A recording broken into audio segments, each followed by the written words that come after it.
nsaba okuyita abantu nga olina gye wasappulayinga, oba olina gye wakola mulimu gwaggwa, oba olina gwe wawola, naye ng'ekituufu kiri nti oluusi ogira n'ogwamu essuubi ng'ogamba oba banansasula oba tebansasule, ye Katonda amanyi okubanja.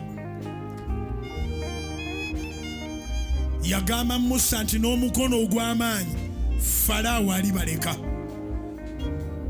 Alina gy'obanja, dduuka misinde, wamala okukola, wasappulayinga, wamala okukola, oluusi ogira n'obeerawo n'ogamba naye sente zange ezo zirivaayo. Waliwo lw'ositula essuubi mu wiiki n'ogamba wiiki eno leero zaakuvaayo, ogenda okulaba nga wiiki eweddeko nga tezivuddeeyo. Katonda wa Ibulayimu ne Isaaka ne Yakobo ali mu makkati gaffe, ali mu makkati gaffe, oyo atalemwa. Yagamba Musa nti tekisoboka mu obutava mu busibe, n'agamba n'omukono ogw'amaanyi Falaawo alibaleka. Waliwo abamu abalina ssente zammwe nga beewaana n'okwewaana nti balabe bwe mulizibajjako. Waliwo abamu abalina ssente ng'ate balina ne arrogance, tebaagala kusasula busasuzi. One part of a prayer is called a petition. A prayer is a petition. That one I know very well. Ate tosobola kuteeka nsonga zo maaso ga Mukama n'oviiremu awo. Ayogera mu Isaaya 40:21 nti muleete ensonga zammwe ez'amaanyi. Isaaya 40:21 ayagala ensonga ez'amaanyi. Katonda wa Yakobo yagamba tuzireete. Abamu obanja gavumenti, obanja bitongole, abalala baabawa n'osigalira. Tewali ssente gy'obanja etagenda kuvaayo mu mwezi guno.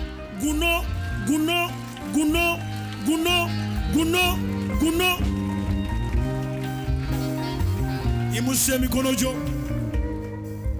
Kitange gwenyimira amaaso nga mpeereza bulijjo.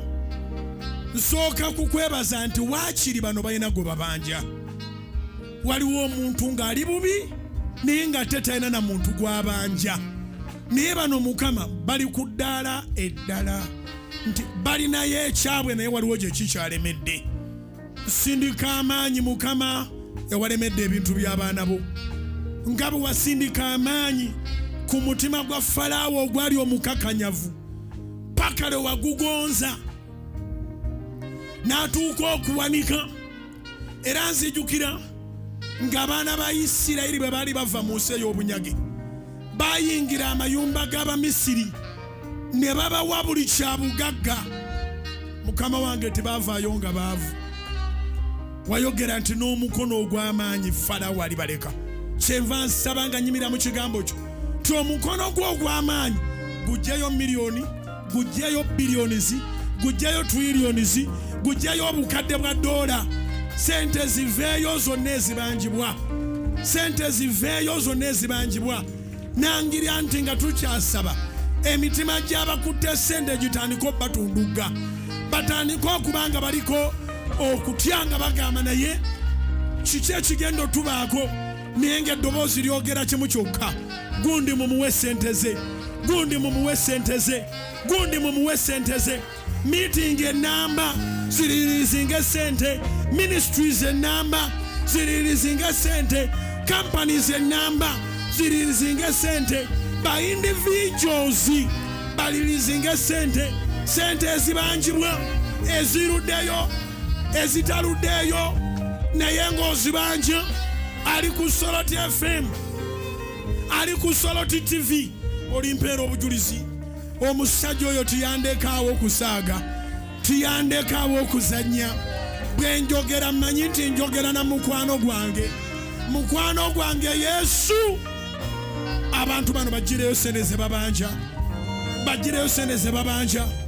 Babawadde ebisuubizo ng'ebisuubizo bibuuka, ne babawa ebisuubizo ng'ebisuubizo bibuuka. Ku mulundi guno saagala kisuubizo, njagala akawunti egweko sente. ku mulundi guno saagala kisuubizo, njagala akawunti egweko sente, akawunti yegweko sente, akawunti ya kampani egweko sente. Abamu ogenda kuzifuna weebuuze n'okwebuuza nti ate zino zivuddewa, oluvannyuma otegeere ti ze ziri Mukama aziggyeyo sente zo. Eyawola Mukama aggyeyo sente zo, eyakola omulimo Mukama aggyeyo sente zo, eyasappulayinga Mukama aggyeyo sente zo. Nangirya sente zammwe okuva mu nsawo endala zijje mu nsawo zammwe. Yimusa emikono gyo, yita sente z'ogamba zive mu nsawo endala zijje mu nsawo zammwe. Sente zo zive mu nsawo endala zijje mu nsawo zammwe. Sente zo zive mu nsawo endala zisikeeyo. Ne kampuni gy'obanja gyogeraawo, n'omuntu gw'obanja mwogere, ekitongole ky'obanja kyogere. Twali buzibu, oli mu maaso ga Mukama. Ali ku Soloti FM, ali ku Soloti TV, ali ku Soloti Media App, ali ku YouTube, ali ku Facebook, ali ku TikTok. Olunaku tulutadde maaso ga Mukama. Eno service bweti sibangako nayo, naye nkiwulidde nga ngenda kubikula ekigambo. Mukama n'aŋŋamba gurupu gye nkulaga gy'osabira, gurupu gye nkulaga gy'oyita, gurupu gye nkulaga gy'osabira. Sika sente zo ziveeyo. Wiiki eno Mande bakutereyo sente, Tuesday bakutereyo sente, Wednesday bakutereyo sente, Thursday bakutereyo sente, Friday bakutereyo sente, Saturday bakutereyo sente. Okomewo ku Sunday nga sente zo bazifunye. Kikubeeko mu linnya erya Yesu. Ezeetaaga okuorganizinga, ezeetaaga polotoka ennene tezisuuka mwezi guno mu linnya lya Yesu. Ngambye ezeetaaga okuorganizinga, ezeetaaga polotoka ennene. Katonda abyanguyeeko, siginicha ozifune, sitampu baziseeko. Yimusa emikono mugambe Taata basayininga sente zange, bwasayininga sente zange, siginicha baziseeko, sitampu baziseeko. Basayininga sente zange, obutabulako siginicha name, obutabulako sitampu name. Bonna bakonsentinge. Omwoyo omutukuvu bayitemu, omwoyo omutukuvu bayitemu. Betubanja omwoyo omutukuvu bayitemu, betubanja ayo omwoyo omutukuvu bayitemu mu linnya lya Mukama ffe. Simusa emikono gyo waggulu, ate nkusabira contracts endala.